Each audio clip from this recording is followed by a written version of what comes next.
No child in our custody is released to a sponsor without having gone through a full vetting. Children are not widgets on an assembly line. We will continue to try to respond the best we can. Well, you haven't responded. You should have provided us a privilege list, a log. Can you tell me what % of HHS employees and CMS employees are currently 4 days a week or more in the office? It's been difficult to really get the dots connected. We received the president's message. You don't know, and you don't think it's your responsibility, correct? No, I would dispute pretty much what you just said, Senator. The time is. Can you please explain why it is the responsibility of hardworking American taxpayers to foot the bill for all of this care for people, 9 million now, from all across the world who have flooded their way into the United States? Can you sit here today in front of us and say with full certainty that your department knows the identity of these children's sponsors? Senator, let me make sure I respond to the question in terms of the identity of sponsors. No child in our custody is released to a sponsor without having gone through a full vetting. So a certainly full we vetting know that you said, let's speed it up because Henry Ford could never have been rich and famous if he worked at the slow process you are. Children are not widgets on an assembly line. They are human beings. And that's exactly what I said. Well, sir, I would say OIG disagrees with you. He says that you do not know. Do you think you have a responsibility to follow up with these children when they're placed?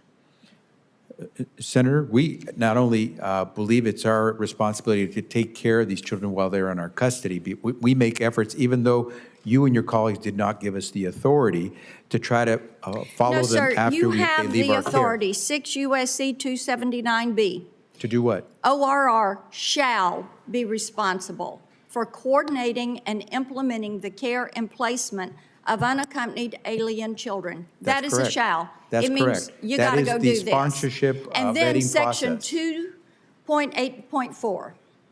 Care providers must conduct a safety and well-being follow-up call with an unaccompanied child and his or her sponsor 30 days after the release of the date. Mr. Secretary, Director Marcos is failing in this. There are 85,000 children that we know of that you all cannot find. And you are hesitant to move forward with giving us the information. My time has expired. Thank you, Mr. Chairman. Thank you, my Chairman, colleague. Mr. Chairman, Senator Whitehouse. Mr. Chairman, if I could just very briefly. Very briefly. First, I take umbrage to the mischaracterization and in some cases misrepresentation of the facts by Senator Blackburn. And I also want to make it clear that we have people at ORR who are working as hard as they can with the resources that we have. Your misrepresentations on the authorities we have at ORR are appalling. It is unfortunate that you wish to mischaracterize the work that we're doing, and we do everything we can with the authorities you give us to provide the care that these kids need. Ms. Secretary, Mr. Chairman, I would ask to submit the letters and the statute for the record. Without objection, so ordered. So, Secretary Becerra, do you think that Americans should have to pay more for drugs that their tax dollars help develop than other people around the world? Senator, first, in the spirit of competition, we should be able to get prices that everyone else gets. But secondly, if we put some skin in the game, we should probably be able to get far better prices. I like your approach on this. I think you may be aware I've written over 60 oversight letters having to do with our response to COVID, the vaccine injuries to your agency. And to your sub-agencies. I want to talk about three of those primary requests. The first is on the origin of COVID and Anthony Fauci's emails. In June of 2021, 4,000 pages of his emails were released under a FOIA request. Within a week of that, I had 5 members of the Homeland Security Governmental Affairs Committee sign a letter requesting those 4,000 pages unredacted. But let me first ask the question. You do agree the fact that FOIA, those requests can be redacted for a host of reasons. But congressional oversight, we're not subject to those redactions, correct? Senator, I don't want to speak out of turn, but we continue to make sure that we protect confidential information, the privacy of information, and we try to do the best we can to respond to again, congressional requests. we're not subject to those same redactions. And U.S. Code 5 U.S.C. Section 2954 states that an executive agency on request of the Committee on Governmental Affairs, any 5 members thereof shall submit information requested of it. So as an accommodation, we went from 4,000 pages requested 400 pages unredacted. Over the course of a number of months, we were allowed in a reading room. We got 350 pages, we were able to look at them, couldn't take copies, could take notes. We're down to the last 50 pages of the Fauci emails. I was hoping that you would bring these unredacted, because last year, in this similar hearing, I asked you about these, and you said, quote, that you are absolutely entitled to the information that by law a member of the Senate or House should get. Again, the law is 5 U.S.C. 2954 that states you shall turn those over to us. Why haven't you turned those over to us here a year later? And Senator, I'll try to make this as clear as I can, because secretaries before me and others who have testified before me have tried to answer this question that many senators and House members have asked over the past. It is an accommodation process where we try to make sure that we fulfill the request as best we can without undermining national security, confidentiality, and the interests of So, Mr. Secretary, you realize if you're withholding information from Congress required under law, that at a minimum, you should be providing me a privilege log, justifying the reason you're withholding this information. This has been a year since you said that I was entitled to the information that required by law. We have not gotten response from you. We have not gotten a privilege log. Why not? Why aren't you listing the privilege you're claiming to withhold these 50 pages unredacted? What privilege is it that you're claiming to withhold this information, not only from Congress, from the American public? What's the privilege being claimed? And Senator, I know that your staff has been engaged with our team when it comes to trying to respond to some of the requests. We will continue to try to respond the best we can. Well, you haven't responded. You should have provided us a privilege list, a log, so we would understand what privileges are you asserting withholding this information from the American public. So I'm expecting that privilege log post haste. Congress, Senator Tim Scott and I introduced the Hospital Inpatient Service Modernization Act. I'm proud that Congress passed this bipartisan bill, was signed into law by President Biden last year. Mr. Secretary, what lessons have we learned from the success of the Hospital at Home program? Senator, I hope that we're able to report pretty soon on all the lessons, because the study that was required by the legislation will give us an opportunity to see how we can do this. But no doubt, because I share your interest in making sure that people in America can receive the care they need where they can get it, and as efficiently and as they can, and when they need it. And so the studies that we're going to be putting forward should help us understand how we can try to move in a good direction for folks who need care. Oftentimes it could be in their home. So we look forward to working with you on that. Can you please explain why it is the responsibility of hardworking American taxpayers to foot the bill for all of this care for people, 9 million now, from all across the world who have flooded their way into the United States? Senator, I appreciate the question. What I can tell you is that we have extended the resources and authorities that we have at HHS to try to be there to help any healthcare facility when there is a way that we can go in to be supportive. I don't know of a particular case that you might want to mention, but I know that we are prepared to be supportive of any facility where the authorities that you have given us allow us to go in and support. Well, in terms of it's not hard to find stories about hospitals in one sanctuary city after another saying we are overwhelmed with the number of people that we're treating and have no way to recover the costs other than to turn to the American taxpayers. The federal government doesn't pay for the health care of every legal U.S. citizen. It seems like it's in the position now of having to do it for all these illegal immigrants. Why should the American citizens be forced to pay for illegal migrants to receive this same care for free? Because that's what's happening. Senator, as I said, I don't know how particular states operate their healthcare systems with regard to the folks that are coming in, but what I can tell you is that when we are approached, whether it's through the Medicare program, the Medicaid program, or simply those who are seeking out other types of authorities and funds that could help them, we're ready to try to be responsive. You are aware that when a hospital is inundated with people who are not paying, they have to shift the cost to the people that are paying, and that's what's happening right now all across the country, and specifically at so many of the sanctuary cities. How do you plan for these funds to reach these rural communities that are really getting hammered by these additional rules? And only about four out of 5 nursing homes say, we can't comply with what the administration is now forcing upon them all across the country. Senator, you packed a lot into that question. Let me respond first to the issue of the funding, how we can make sure it gets into rural communities. One of the things that we have done is make sure that we try to get those dollars into the communities that need it most to be able to staff up. But I must tell you, if you're going to call yourself a nursing home, you should have a nurse that's present to provide care to the families that are leaving their loved ones there. It is embarrassing that while not 1 of every 5 Americans lives in a nursing home, nowhere near 60 million people live in a nursing home, 1 of 5 people who died from COVID died in a nursing home. We need to make sure that the standards that these homes have for the people that we love and leave in their custody will be the right care, and it will be with professional standards. And all we're seeking is to make sure that all nursing homes, many of them already do this, but all nursing homes meet the standards that you or I would expect if we're going to leave our loved one there.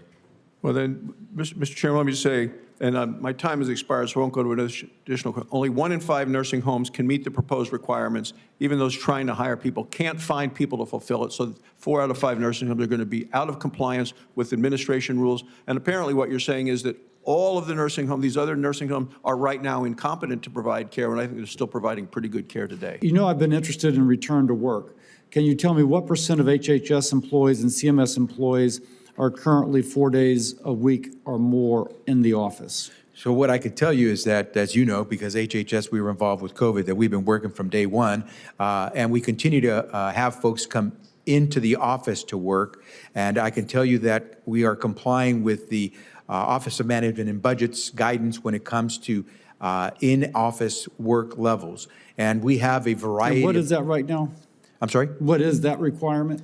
The requirement is, it's not a straightforward requirement because there are a lot of different work schedules and work. But just as HHS, typical employee, would it be 1 day a week? Would it be 3 days every month? Would it be 4 days a week? NIH researcher every day, IHS caregiver every day. But HHS building, that one down the street. HHS building, most of us probably almost every day because we're. That's political appointees. What about the non-political appointees? There where you have some flexibilities for some of the career staff, it could be 3 out of 5 days a week, it could be 4 out of 5. It depends on what their job is. What's the least amount it could be?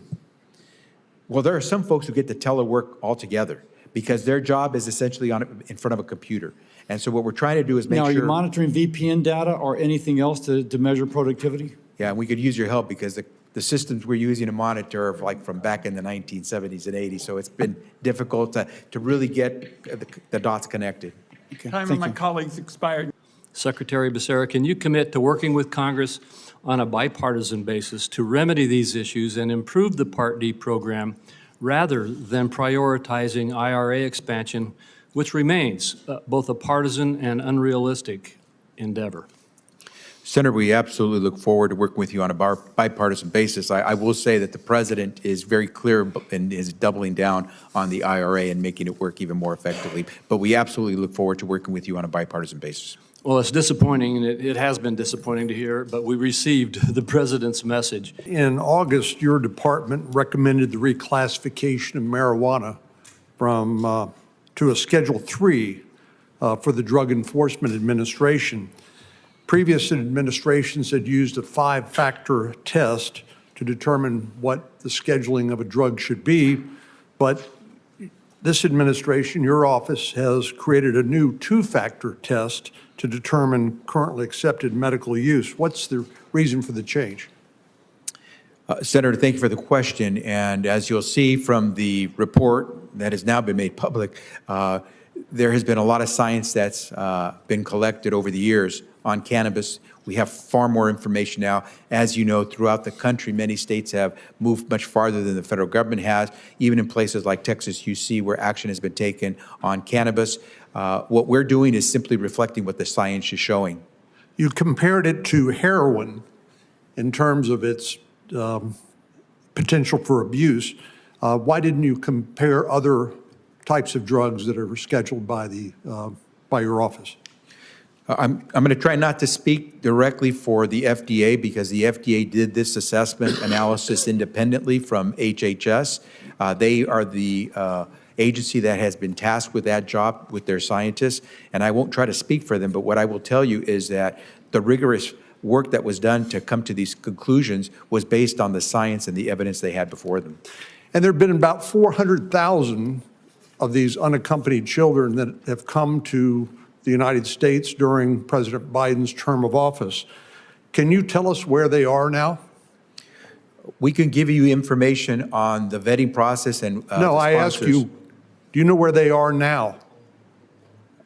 As I said to you, we can tell you who the vetted sponsors were that received these kids. That's not what I asked you. I know that you've interviewed sponsors to some extent, although not adequately. I agree with Senator Menendez. But do you have any responsibility for their welfare as you sit here today? While they are in our custody, we have jurisdiction to provide them with the care that they need. I'm talking about now that they're in custody of your vetted sponsors. Senator, you and your colleagues did not give us jurisdiction to provide the oversight of these children once they left our care. So that's not your responsibility, is what you're saying? We don't have jurisdiction. We can't spend money on things we don't have jurisdiction. So you don't know whether they're being trafficked for sex, whether they're being forced into dangerous jobs of child labor. You don't know whether they're going to school. You don't know whether they're getting the health care they need. You simply don't know, correct? Well, while they are in our care, we know all of those things, and they don't have Well, it. they are no longer in your care once you transfer them to the sponsors, right? As I said, Senator, the statutes that you all passed don't give us the authority to monitor these kids once they are out of our custody. So whose responsibility is it to look after the welfare of these children? My understanding is the statutes that you all passed left that open for the communities where they enter. Say that again? My understanding is the statutes that you all enacted that said that our jurisdiction over these kids ends once we have delivered them to a vetted sponsor, is that the communities where they reside will now be in charge of providing for their services. So as a result of the broken border policies of the Biden administration, these kids have been placed with sponsors. You don't know where they are. You don't know what's happening to them. You don't think that's your responsibility, and you frankly don't care. No, that's not accurate. And these laws preceded President Biden taking office. This system has been broken, as you know and I know, for more than 40 years, or close to 40 years.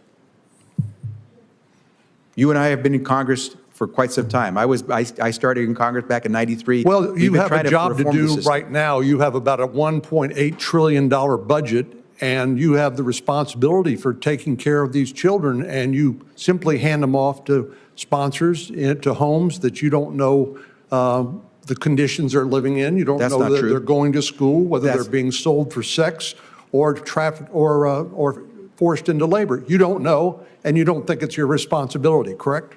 No, I would dispute pretty much what you just said, The Senator. time of the gentleman's expired. I want to know what these contractors are doing to ensure children's safety.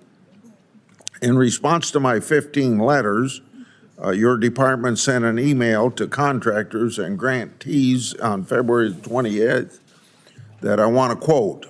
Kindly direct Senator Grassley's office to HHS's Office of Assistant Secretary for Legislation for this request, end of quote. My staff have been told by contractors that they're ready to respond to me, but HHS instruction has so far caused them not to.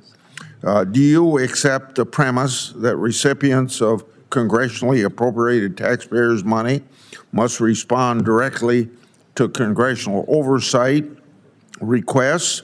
And I hope you can answer that positively, that they should.